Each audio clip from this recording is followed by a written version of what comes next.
Добре дошли в YouTube канала DSNQ Official. Днес реших да ви направя едно интервю с легендарния български борец Дан Колов, за целта на което съм взел материал и съм обработил въпроси от 11 интервюта на легендарния борец. Отговорите са изцяло непроменени, само леко съм бутнал въпросите, така да е по-смислено интервюто. Приятно гледане!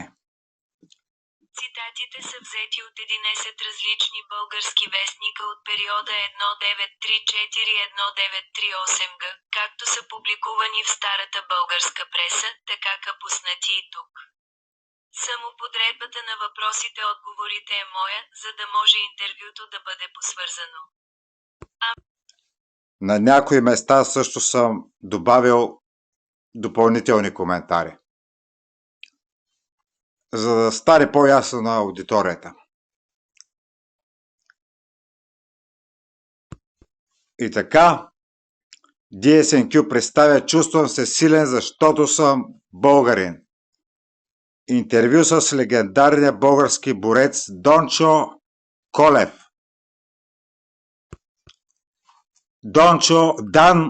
Дончо Колов, или така известен в Съединените американски щати и по цял свят като Дан Колов.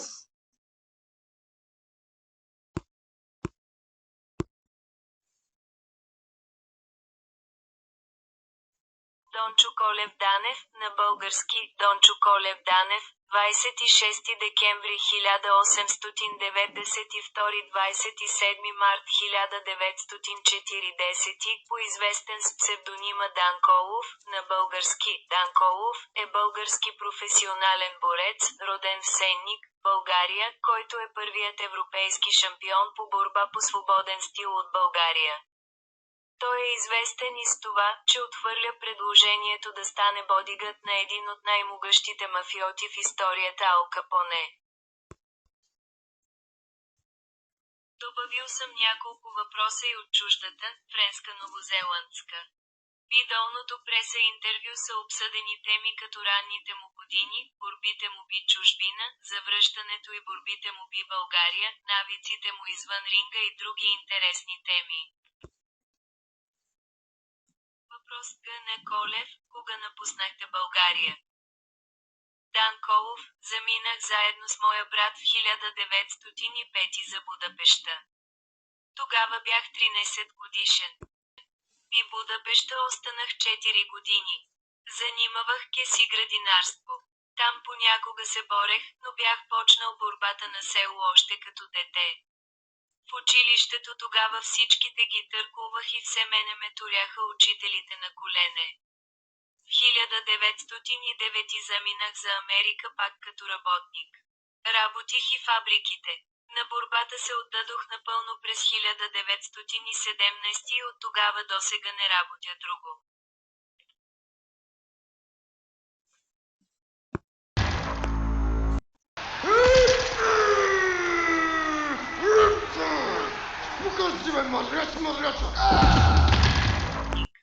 Работих и фабриките. На борбата се отдадох напълно през 1917 и от тогава досега не работя друго.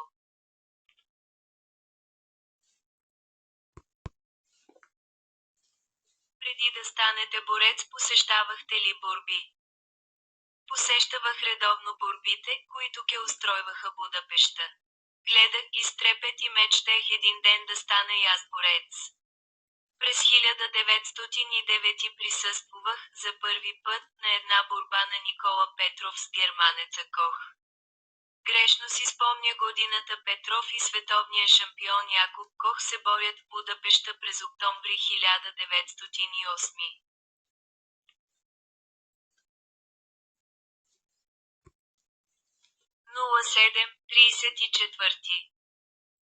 Защо решихте да станете професионален борец? Чувствувах просто нужда да се боря. Не само това, гледах винаги да вдигна най-тежкия кош, да разтоваря и натоваря най-бързо колата. Спомняте ли си първата ви борба?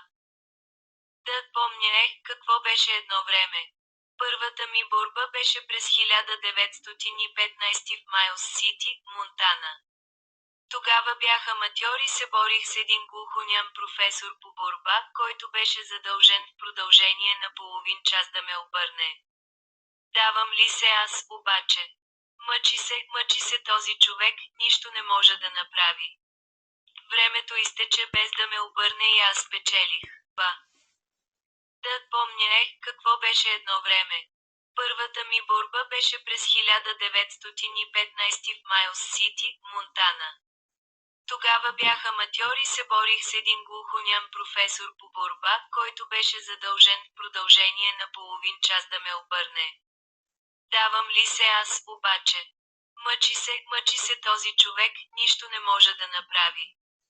Времето изтече без да ме обърне и аз спечелих. 10. Първата си борба и първите $200. Ставайки, аз протегнах ръка на моя противник, както му е реда. Какво мислите, че стана? Без много да му мисли и без аз да очаквам, той ми изтърси такъв един юмрук в носа, му е реда. Какво мислите, че стана?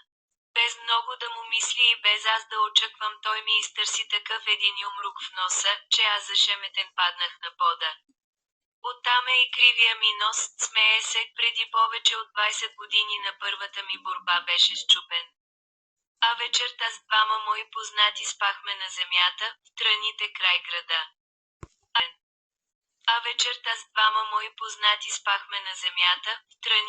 града. Аз им разправях, че съм ангажирал стаи в хотел Поляна, по случай победата и горките наистина повярваха, че ще спим на меки плюшени легла. Времената се измениха.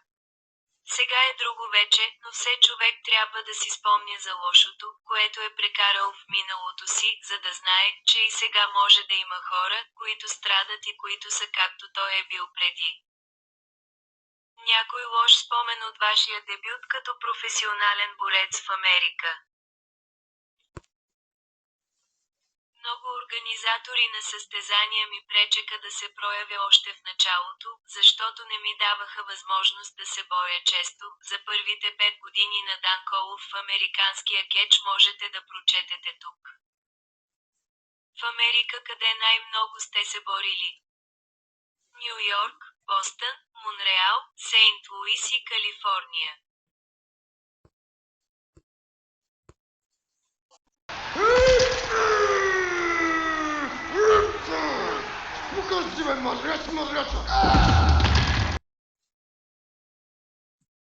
Можете ли да ни обясните какво представлява борбата кетч-аз-кетч-тян? В какво се състои тя? Преведено на български това значи «лови, където можеш». Употребява се всичко. Вдигане във въздуха, ловене за врата, пристягане. Вярно ли е, че даже, когато противника изпадне в безсъзнание, партньорът му може да продължава да го бие с юмруци? Да, хвърля го на земята и продължава да го бие, за да го омаломощи. Вижте мене, ушите ми са се обезформили от дърпане и мачкане болеше отначало. Сега вече не боли. Ето на подули се вътре има нещо като кокъл. Също и зъбите ми са избити и заменени с изкуствени.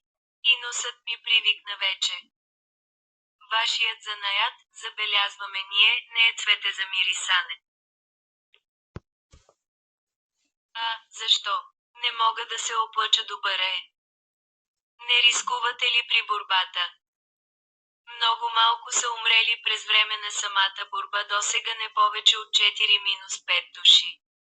А имаме 3 души починали след борбата, когато отиват да се обличат. Кой спорт привлича повече публика в Америка, свободната борба, кетча или бокса? Безспорно боксът е най-популярният спорт в Америка. Той е необходимост за всеки американец. С него другите спортове там не могат да се мерят. Какви хонорари получавахте в Америка? Въобще борците получават по-малко хонорар от боксьорите, понеже последните излизат на ринга порядко. Получавал съм различни хонорари, но много пъти съм взимал по 4-5 хиляди долара на борба, което е приблизително $60 – 80 000 в днешни пари. Случвало се е да я боря по 3-4 пъти седмично, но пари в Америка не се правят лесно, никой да не си мисли, че може лесно да ги печели. Това е било и в миналото, не само сега, когато българите са правили пари, то е било като свапестили от стомаха си. Българинът не се храни добре, не води добър живот, българите там живеят много зле. По-добре да живеят в България. По времето на Данколов професионалните боксьори са най-скрипколатените спортисти, вслед тях с професионалните кетчборци като Данколов.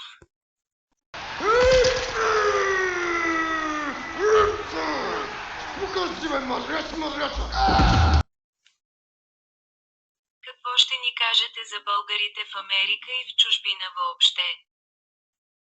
Всякъде съм бил радушно посрещан, чувствува се силната спойка на кръвта. Но в София, моите очаквания надминаха всички българина в чужбина, а с тях и аз страдаме от истинска носталгия. Често ли се борите? Има ли случаи, при които да сте се борили по 10 пъти на месец, по 30 пъти на 3 месеца? Има. Ако в даден щат вие имате грандиозен успех, ако си създадете популярност, тогава започват да се сипят като дъжд покани да се борите с тоя или оня борец. И такива случаи има много и като резултат от тях и честите борби са най-обикновено явление. Провалите ли се в борбата, тогава никой не ви обръща внимание, никой не ви търси.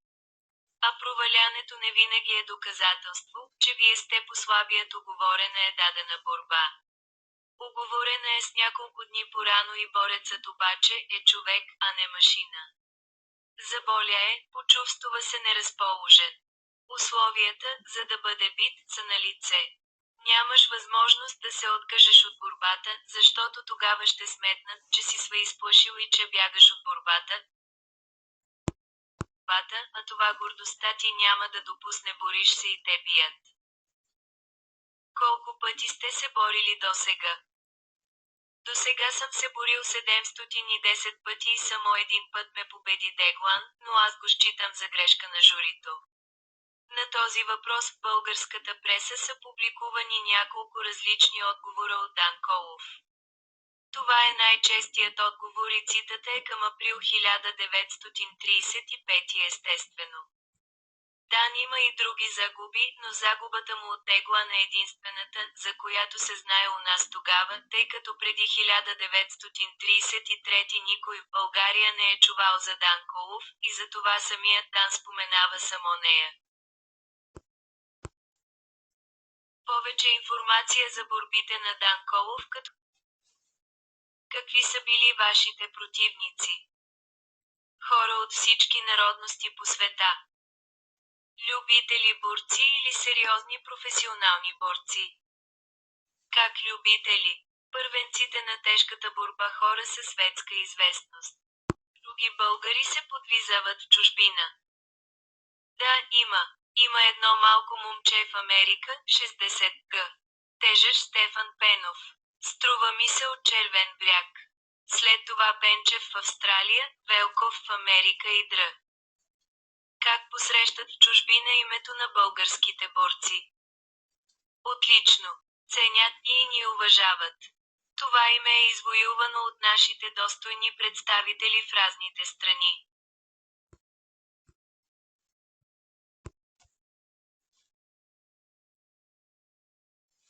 Какво ще кажете за борбите ви в Нова Зеландия и Австралия?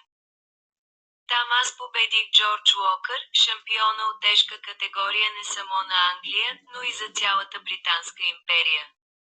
За борбата с него всички билети бяха продадени на предварителна продажба. Нямате представа какво влияние оказа тая победа. Искаха навсякъде да ме видят, да присъстват на някоя моя борба. Нямате представа какво влияние оказа тая победа. Искаха навсякъде да ме видят, да присъствуват на някоя моя борба.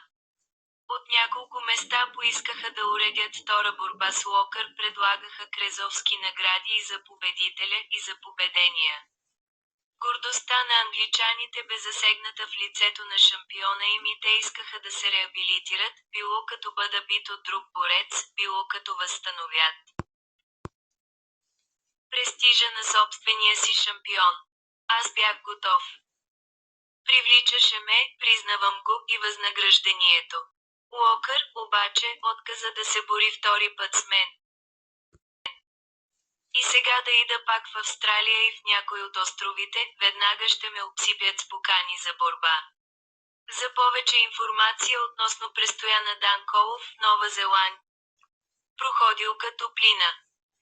В Нова Зеландия има ли българи? Няма.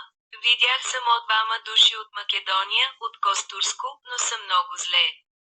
Правят плетове за ограждане на големи чифлици. Сега искам да ви попитам за няколко от борбите ви във Франция.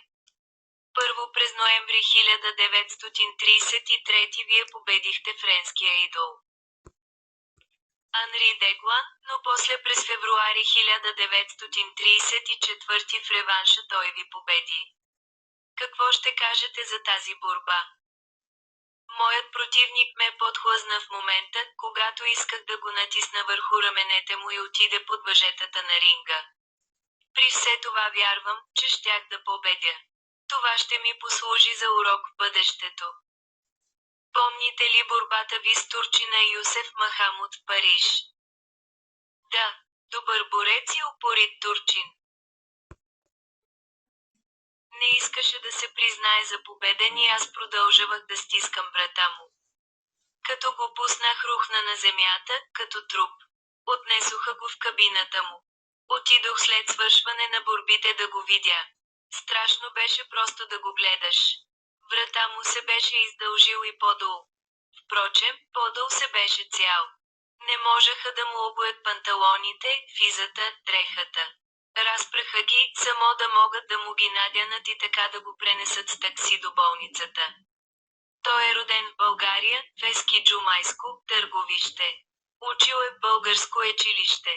Чете, говори и пише български.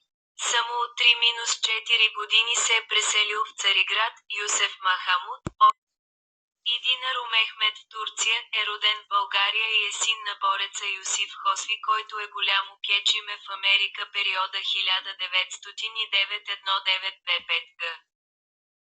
Какво ще ни кажете за борбата ви с Анри Деглан през април 1936, където станахте европейски шампион? Борбата беше много трудна и тежка. Аз се борих с разчет да издържа до края и да направя поне равен матч. Деглан е опасен противник. Плюс това, той се бори у дома си към 65-та минута, обаче, почувствувах, че ще мога да го победя и атакувах решително. При едно положение, когато бяхме и двамата партер, аз на 2 пъти му приложих ключ на ръката. Но Деглан с прехвърляне през глава се изкупваше и оставахме пак в същото положение. Най-после при третия опит аз минах от лявата му страна и му попречих да се прехвърли. Натискайки все посилно и посилно, Деглан се видя принуден да легне на плещите си. Само в галерията някои се въздържаха, но те бяха малко. И за самата публика победата ми бе безспорна и срещната с всеобщо одобрение. След фантастична битка, Кинг Конг Колов победи Деглан. Как се отнесе Деглан след като загуби шампионата? Останахме добри приятели с него. Борбата беше много легална. Той получи само едно порязване под брадата при едно вдигане от моя страна и удряне на брадата му от моята глава.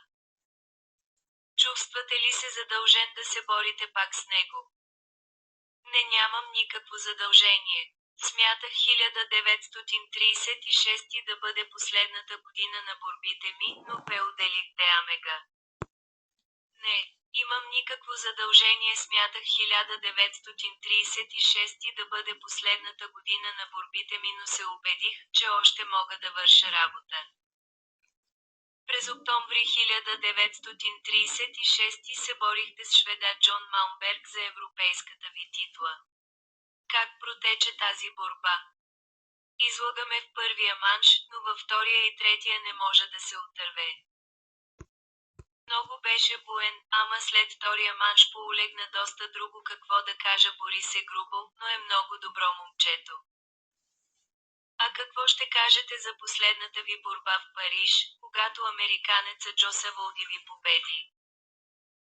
Не може човек винаги да побеждава. Случва се един борец да бъде болен, да не е неразположен, а поемеш ли ангажимент да се бориш и умрял да си, трябва да се качиш на ринга. Борбата с Саволди е предпоследната борба на Дан Колов. Въобще видеокадри от тази и други борби на Дан Колов можете да видите тук. Какво мислите за френските борци като цяло? Анри Деглан безспорно е най-добрият сред тях, той притежава изключителна техника. Шаро Риголо е един противник с необятна сила. По едно младите борци от всичките категории. По-младите борци от всичките категории прогресират много.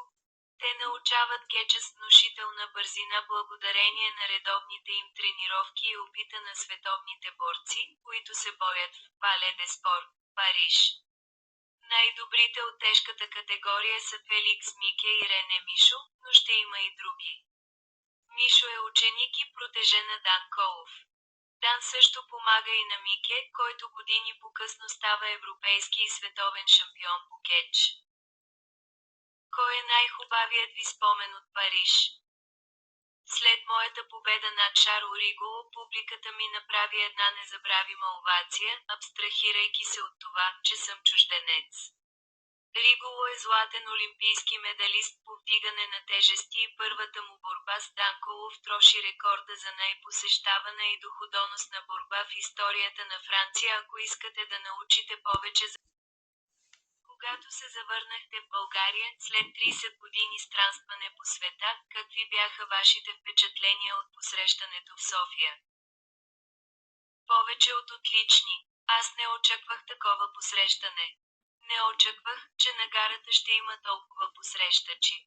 Ако знаех това, щях да сляза на подуене, смее се. Не исках аз такива тържества. Аз се върнах като всеки българин, преизпълнен само от радост, че след 30 години стъпвам на родна земя. Аз се върнах като всеки българин, преизпълнен само от радост, че след 30 години стъпвам на родна земя. А какво е впечатлението от София? Аз в София не съм бил порано. Се виждам за първи път. Почувствувах се като у дома си. Случва ми се през последните нощи нещо странно, вървя по улиците и чувам чист български език, изненадан се обръщам и гледам кой говори, забравям, че съм в България и българският език ми звучи, така както в чужбина, изненадваме и ме кара да се обръщам и да търся братя българи. А как сте с българския? Спомняте ли си го добре? Позабравил съм българския да чета. Мога да чета и разбирам всичко, но трябва да чета на глас и да сричам. Малко практика и ще си припомня всичко. Какви други езици говорите? Говоря добре само английски, понеже съм живял най-много в Америка. Всички се интересуват да знаят чий поданик сте. Кажете им, че съм българин и български поданик. Когато в Брюксел повалих на земята Оливейра Карахаме да стана белгийски поданик, в Америка американски, в Австралия австралийски поданик, но аз не исках. 30 години живея в чужбина, но все още съм български поданик и пътувам с български паспорт. Кой университет сте завършили? Университета на живота. Закърмен съм от сиромашка майка с чувството на голям патриотизъм, любов към работата и скромност в живота. Тая звезда ме води в целия мой живот. Аз не измених на вярата си в нея и тя ме доведе до тук. Какво ще кажете за височайшето внимание към вас? Както знаете, удостоен бях с орден за гражданска заслуга. Трогнат съм от това високо внимание и съм длъжен да благодаря за него. Чувствувам се приятно задължен да отправя голяма благодарност на Нъв царя за височайшето му благоволение към мен през 1935 Дан Колов е награден с орден за Джофа Есура 5.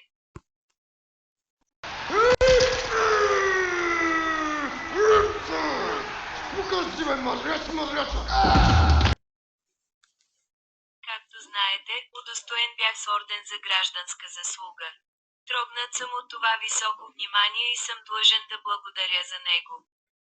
Чувствувам се приятно задължен да отправя голяма благодарност на Нъв царя за височайшето му благоволение към мен през 1935 Дан Колов е награден с орден за гражданска заслуга 5-та степен, а следващата година е награден и с 4-та степен. Как бяхте посрещнат в родното ви село Чадърли? Чадърли е старото име на Сенник. Няма по-топло място от родния кът, там бях обсипан от горещи симпатии не само от близките си, но и от околното население. Къщата ми се изпълни с подаръци, цели стада птици и добитък. Не зная как да се отблагодаря за тези сърдечни чувства на добродушния наш българин. Спомняте ли си нещо за детинството на село? Да спомням си добре тези години, както и ония, между които съм се движил. Особено пък са учениците си. Те са пораснали вече, изменили са се и аз взех да остарявам. Много години минаха. Роден съм към Коледа през 1892. Защо не стоите повече време в София, а си ходите на село в Чадърли? Тук просто не мога да излезна. Не мога да си направя разходката. Излезнем ли пред хотела, веднага ще се струпа маса народ. Влезнем ли някъде, народът започва да се трупа около вратата. Не видяхте ли оная вечер в първа шуменска бирария? През всичкото време, докато вечеряхме, маса любопитни, един след друг, се вмъкваха в бирарията, застанат и ме гледат. Как се справяте тогава с публиката, след победите? Не ви ли безпокои? О, в Америка това е лесно. Аз не се оставям никога да попадна в ръцете на множеството. След някоя шумна победа аз се измъквам през някой заден вход, хвърлям се в колата и отивам право в хотела. Там хотелите не са като тука. Настанявам се обикновено в някой грамаден хотел. Долу, при входовете гъмжило от народ, никой никого не познава, никой от никога не се интересува, влизам-излизам без да бъда смущаван от когото и да било. Тук това е невъзможно. Ще има ли гратиси, безплатни билети за борбите ви в България? Тази система трябва да се изостави в България. Ако се върви по пътя на гратисите, никой спорт няма да преуспее. Който иска да гледа, трябва да плати. Повече информация за борбите на Дан Колов в България. За повече информация задължително се абонирайте за YouTube канала DSNQ Official. Ще ви правя много интересни видеа и аз съм единствения, който ви прави видео за Дан Колов и пускам негово интервю с помощта на изкуствения интелект. Никой друг няма да се сети да ви пусне интервю с легендарния български борец. Те новите младите ютубъри са заети, правят видеа интервюта с разни млади пишлемета ММА-ци, аз даже дето не ги знам, не съм ги чувал. А за легендарния борец на всички времена никой няма да се сети да направи видео. Освен никой, но не и Данчо Шефа. Данчо Шефа прави това видео специално за вас, приятели. Интервю с Дан Колов. Най-доброто от 11 интервюта съм подбрал. Не случайно.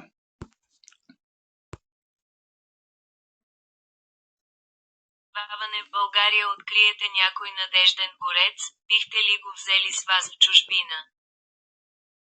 Ако видя, че някой българин има шанс да се прояви на чуждите рингове, ще го взема със себе си или най-малко лансирам. И го прави българските борци Димитър Стойчев, Тодор Банков, Петър Константинов, Димитър Караянев, Евстати Георгиев и Крум Петров се борят във Франция благодарение на Дан Колов и Хари Стоев.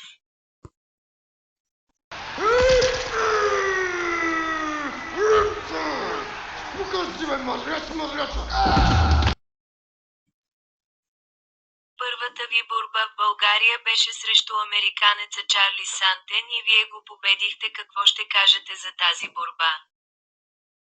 Въпреки че победих в по-малко от 30 минути, борбата бе много тежка, както за мен, тава и моя опонент. Сантен бе твърде упорит, но обих вяра, че ще го поваля. Въпреки че победих в по-малко от 30 минути, борбата бе много тежка, както за мен, така и за моя опонент. Сантен бе твърде упорит, но аз не губих вяра, че ще го поваля. Измъчи ме много, защото е ловък и жилав. Служи си с опасни хватки, от които не всеки борец може да се отърве. Мъчи ме около 20 минути, а аз съм свикнал побързо да съберям противника. Събирам сили, грабвам го и долу на земята. Хватката, с която го повалих на земята, ме повреди и мен. Дан сочи шеговито към гръдния му кош, където кожата му е силно зачервена. Но нищо от това, скоро ще ми мине. Аз съм доволен от победата си. Дона Колова победи Сантена. Той нас малко щеше да умре. Какъв беше гоя удар? Нищо му не стана.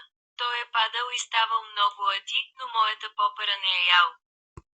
Ако иска да пада на меко, да не е ставал борец, а още по-малко да излиза срещу Дан Колов. Какво ще ни кажете за следващия ваш опонент негъра Реджиналд Сики? Черен, бял, жълт или зелен, дори за мене няма разлика. Нима не съм се борил и между жълти и в Австралия и Нова Зеландия, до най-модерните световни палати. Няма значение боята. Това е поважното, смее се и сочи ръцете, главата и половинметровия си брат. Вънка като бях мъчно съм падал, тука. Ако е поздрав от мене няма какво ще падна, но никак не ми се вярва, смее се. Сики е един първостепенен борец, млад, енергичен и твърде школован. Той, обаче, е твърде много темпераментен. Поиска още в първия момент да ме повали. Това, обаче, както видяхте, не му се отдаде. Така лесно не се яде един българин. След Сики вие се борихте с българина Петър Ферещанов. Какво бихте ни казали за тази среща? Момчето е добро и леко се отърва. Да се бориш е съвършено друго от отбраната и пазенето. Той е здрав мъже и не ми позволи да го хвана. Грешка направи реферът, че не брои, когато Ферещанов се хвана за въжетата. В Париж при такова положение би бил дисквалифициран. Освен това и времето бе неблагоприятно студено и не позволи да се изпутя, а когато мускулите не се загреят не може да има пъргавост.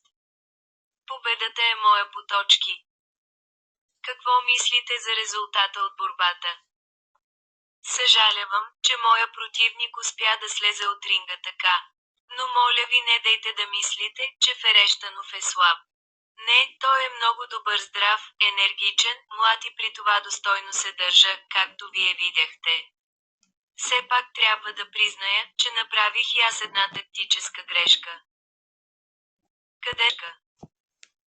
Къде направихте грешка?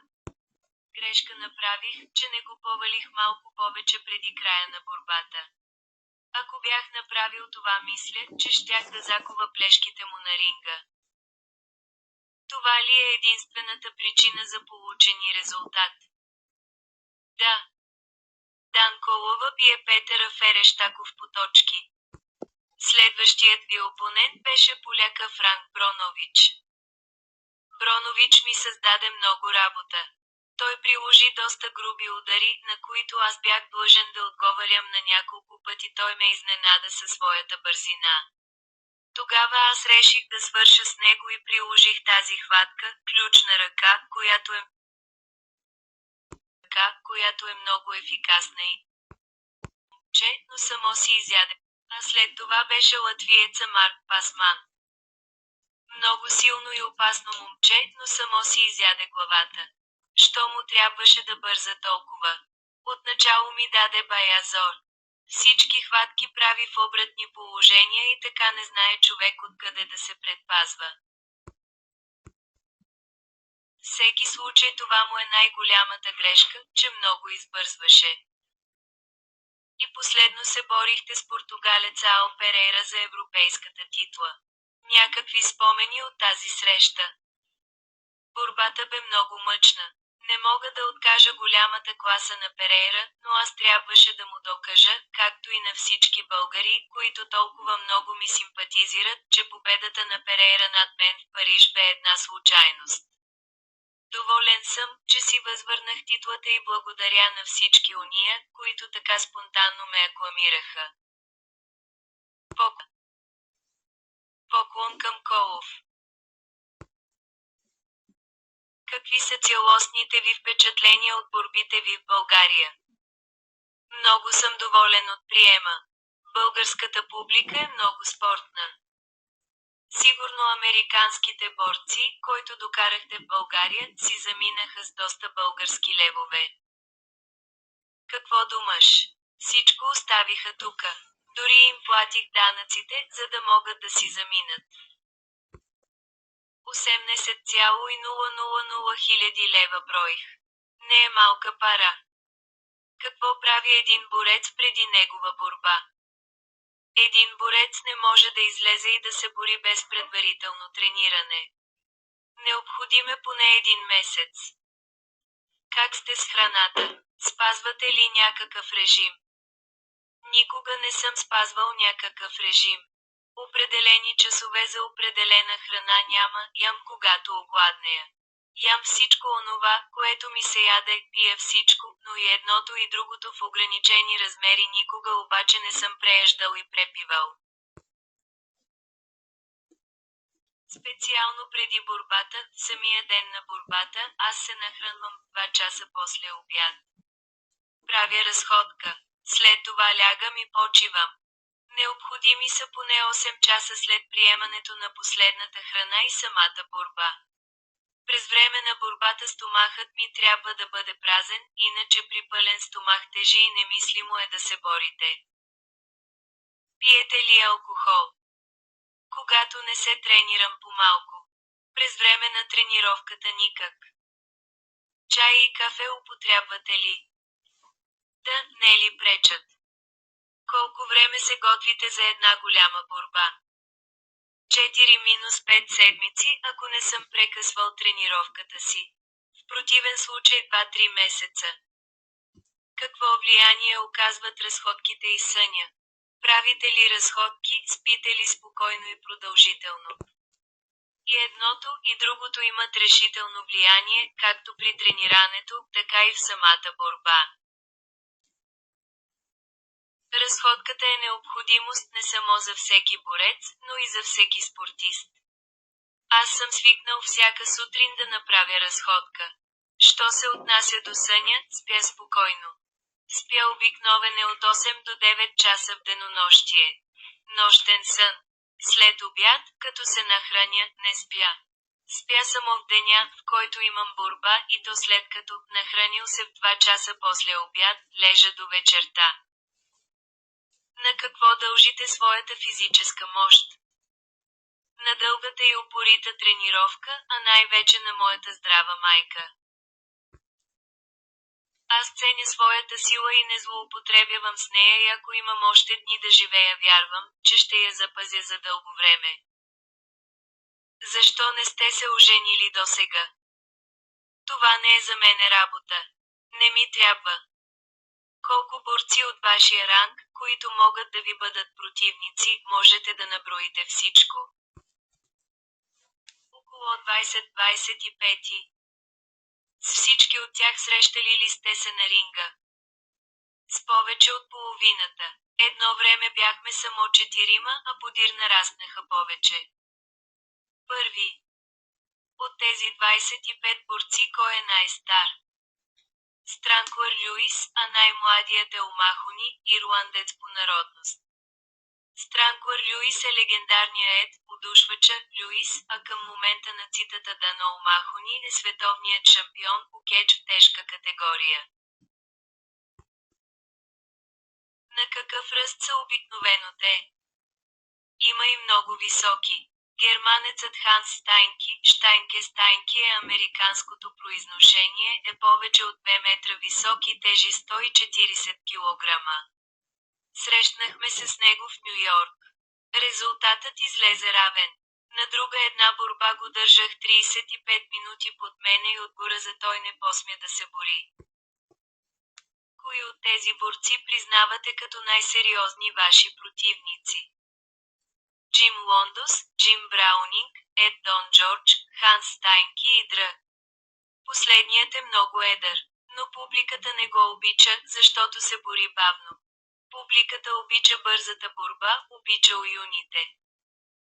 Браво, значи не сте забравили тази турска дума. Да, помня я. А кой от световните борци ви е бил най-опасният противник? Това беше Руди Дусек, с когото се борихме през 1924 в Америка. Победата над него спечелих след 3 часа борба. Всъщност, борбата се състои през 1926 и Дания губи. Има ли борец, който още не сте победили? Има един. Данчо Шефа от Мелбърн, Виктория, Австралия. Това беше на майтап последното, приятели. Това беше майтап, но в реалния живот няма такъв борец. Всичките ги е победил Дан Колов. Когато е бил в активна състезателна възраст, няма борец на ниво, който Дан Колов да не е победил. 3 официални загуби в над 1000 срещи. А тези 3 загуби в последствие на реванша ги изпукал от бой, дето се казва. Победи по точки са, не с туша, ама и 3 загуби си върнал за тях. Джим Лондос. Ето... Аз го извиках да си премерим силите, но този хитър грък системно ме отбягва. С него се познаваме отдавна, приятел съм с него и започнахме заедно спортната си кариера. Ние сме на едни години с него, едновременно започнахме да учим борбата и само една среща помежду ни би разрешила кой е по-добрия. 10 години горя от желание да се срещна с него, но Лондос много внимателно отбягва всяка възможност да се бори с мен. През 1934 в Париж аз депозирах в редакцията на ФК Лото 10 000 французски франка като награда на онзи, който би ми уредил един мач с Джим Лондос. Бърка годината депозира парите през октомври 1933. Лондос действително дойде в Париж, но отказа борбата, защото знае, че не може да се бори срещу мене. Аз го преследвам като призрак. Впрочем, Лондос отказа мача под предлог, че хонорара бил малък. Няма да мине дълго време и ще се откажа от борбата. Имам достатъчно средства, за да живея спокойно, докато съм жив. Славата надържа, интересуват ме по-скоро парите, но за един Джим Лондос никога няма да охладне, напротив, винаги и всяк с готовност бих го срещнал. Това е моята единствена мечта. Това ще бъде единствената борба, в която ще се боря за слава и ще се боря така, както никой не е ме виждал по Вълкото. Ще се боря така, както никой не ме е виждал досега. Лондос, като цяло, е една от най-големите звезди в историята на кеча. Колов и Лондос се борят един срещу друг много пъти в началото на кариерите им, но последната им борба е през 1925. През следващите години, когато вече и двамата са по-големи имена в кетча, Дан предизвиква Лондос от страниците на американската, френската, гръцката и българската преси, но така и не се стига до нова борба между тях двамата. Практикувате ли някой друг спорт освен борбата? Той. Коя е най-добрата хватка? Най-добрата хватка е доброто физическо състояние и аз притежавам това. Имате ли менажер? Не. Хари Стоев и аз сами си свършваме работите. Коя е вашата най-тежка и най-ценна победа?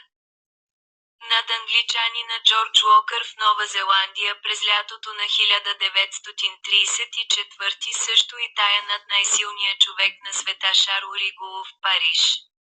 Този цитат е към април 1935 и след това има и други тежки, ценни победи. Донесе ли ви кариерата голямо материално благо? Несъмнено, но и твърде безценно за мен. Българинът и от малко се задоволява, ако и да съм имал много. Чувствувам радост, когато помагам на околните и страждущите. Имате ли някакви имоти? Да, в Канада имам един чифлик. Там отивам на лов. Аз съм страстен ловец. Обичам да бродя из горите и да правя лов. От кои борби в чужбина сте получили най-много пари? Около 1 милион лева получих за борбата ми срещу французина Шарл Риголо.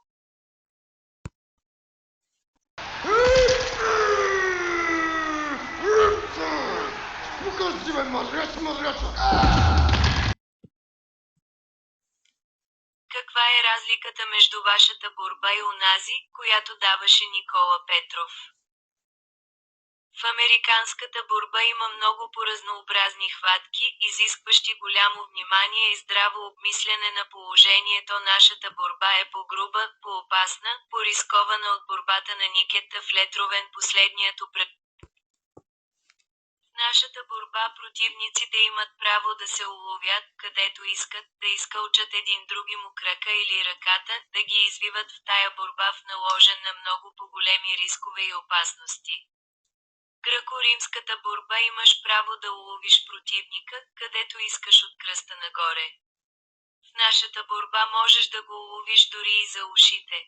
Нямаш право да го удреш само в слабите и в гърлото, да го души. Какво вярно има в разкритията, които писа парижкия ФК Жур относно борбите в Паун де Спорт, Париж? През 30-те във френската преса се появяват разкрития, че кетч борбите в Париж с предварително уговорен искът. Нищо вярно няма. Във всеки случай аз отново ще прегледам всичко писано и ако има нещо писано, което ме дискредитира, ще заведя дело против клеветниците. До каква възраст мислите един борец може да запази силите си? Зависи от живота му, но обикновено до 50 годишна възраст.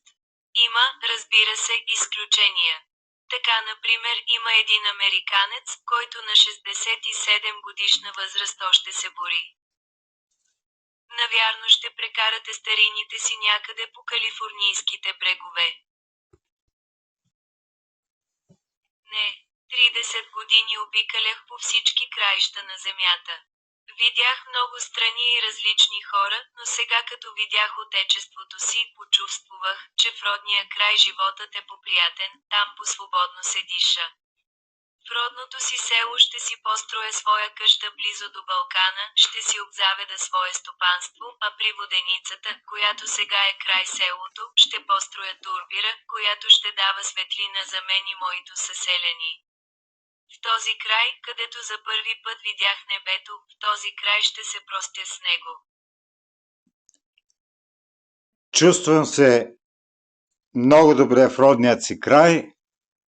Чувствам се силен, защото съм българин, казва още Дончо Колев или известен отвъд океана като Дан Колов. Дончо Колов или Дан Колов, известен по целия свят. Ако видеото ви е харесало, не забравяйте да се абонирате за канала DSNQ Official. Както виждате, само аз ви правя такива интервюта с стари забравени легендарни герои.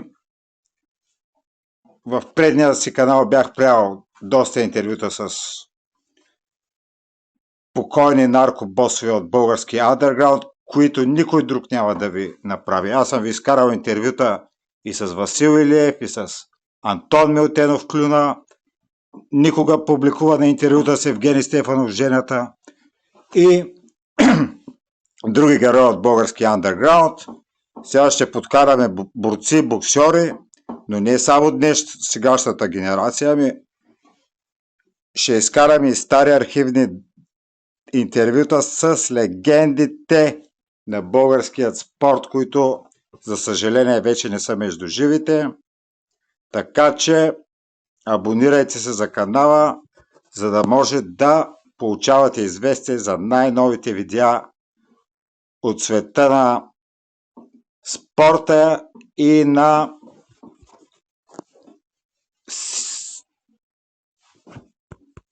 да бъдете информирани за всичко, което се случва в българският подземен свят. Благодаря за вниманието. С вас беше самият Данчо Шефа от Мелбърн, Виктория, Австралия. Чувствам се силен, защото съм българин. Дан Колов.